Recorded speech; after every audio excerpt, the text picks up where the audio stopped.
Hello friends, bullet ষড়যন্ত্র এপিসোডে সবাইকে স্বাগত। আমাদের আজকের পর্বে দেখানো হবে অ্যাশের ষড়যন্ত্রের কারণে ভেঙে গেল সরোজিনী ও রণর সব সম্পর্ক।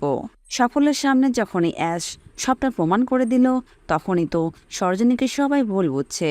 সরোজিনী কি করবে সে খুঁজে পাচ্ছে না। এদিকে রণ তো পরিবারের সবাইকে ছেড়ে বাড়ি থেকে বেরিয়ে নিজেকে আড়াল করে আছে। এমনকি রণ এই সিদ্ধান্ত নেয় যে সে যে ভুলটা করেছে সেটাকে সে সংশোধন করবে। তাই সে মনে মনে ভাবতে থাকে সে আর কোনোদিনও বাড়িতে ফিরে যাবে না।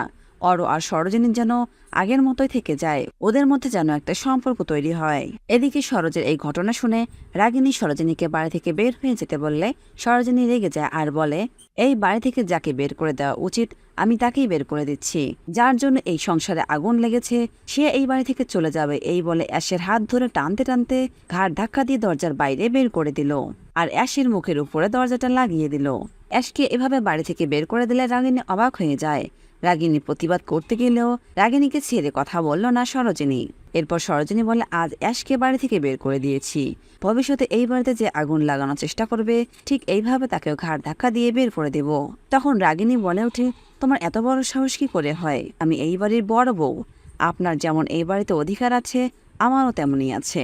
এই বলে রাগিনীর কথার উপর উচিত জবাব দিল সরোজিনী। অন্যদিকে রণদেব চাচার যে কষ্টে আছে আর মনে মনে ভাতে থাকলো অর্ণব আর সরোজিনীকে সে এক করে দেবে। অর্ণব আর সরোজিনীকে এক করার জন্য সরোজিনীকে ডিভোর্স দেওয়ার সিদ্ধান্ত নিল রণ, আর সাথে সাথে ডিভোর্স পেপারও রেডি করে ফেলে। রণদেব সে ডিভোর্স পেপার সরোজিনীর হাতে দিলে সরোজিনী অবাক হয়ে যায়। সরোজিনী বলে, আপনি এটা ভুল করছেন।